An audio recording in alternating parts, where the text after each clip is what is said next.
Good morning.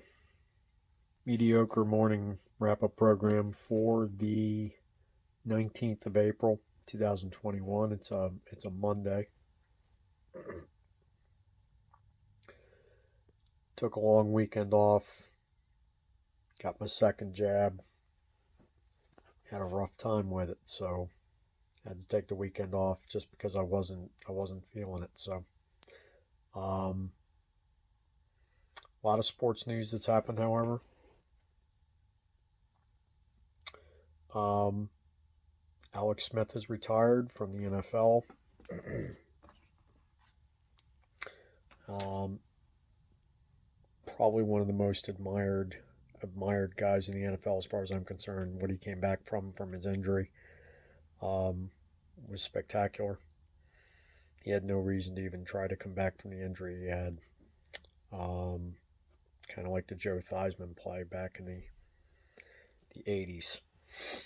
Um, Leg was shattered, almost died. So always going to be one of my favorites for that. Looked like he didn't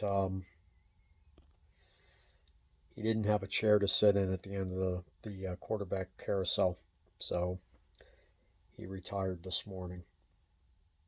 So that's kind of sad. Second thing, a little bit more seismic, is the uh, European continent, football wise, has just been completely turned on its ear. Um, 12 of the biggest football teams in Europe have decided to launch their own project. This has been going on off and on for years. This time it seems to be quite serious. Um, so you got six of the teams from the Premier League in England. I think it's three from Italy, three from I think it's Spain. I haven't looked at all 12 of them yet, and there may be as many as 20. I think what's driving this, I mean, UEFA's come out and said, look, you do this, none of your players can play in the World Cup. You're no longer in the European Cup. Um, you know, can't represent your country in any way, shape, or form as a player. You'd be banned from the Champions League, etc. This is to replace the Champions League. In fact, I think the owners are going to keep at this. The only thing that's going to stop this is the courts, possibly. And the reason for that is, you look at the television contracts worldwide. There's 4 billion people are football fans in the world. The slice that is from their individual countries is minuscule. This is why their companies didn't go bankrupt when COVID happened. Not getting enough fans coming in at the gate, buying the merch. It hurt, but it didn't hurt as much. Um, Believe it or not, most of the revenue they're getting is from Asia.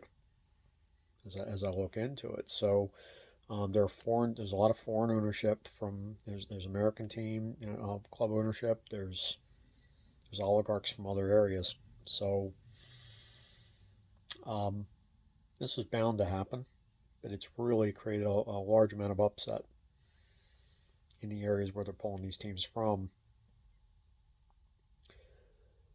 Players, though, they may not take well to being banned. That could cause some friction back and forth. It could be a negotiating tactic. But they had already had a deal, from what I'm hearing. And then they just went ahead and did this anyway. That doesn't feel like a negotiating tactic. Although it could be. It's kind of Trumpian, where you burn everything down and then say, sing kumbaya afterwards. It's kind of bad. But it could still be that. I have a feeling they're going to try this through the courts. Courts may not allow it to happen. That may be where it gets blocked. But the main reason for this is the revenue. And they would rather their players not play in all these other competitions. They'd rather, because that's risky to them and they don't get anything back for it. So in effect, this is giving them what these owners want, actually, to have these guys banned. Players aren't going to like it, but the owners do. So that's my take. Glad to be back. I will see you again tomorrow for sure. Please like, comment, subscribe, hit the ring a dingy, say all, and then spread it far and wide. Share it far and wide, even, because sharing is caring. I'll catch you tomorrow. Peace out, my homies. See ya.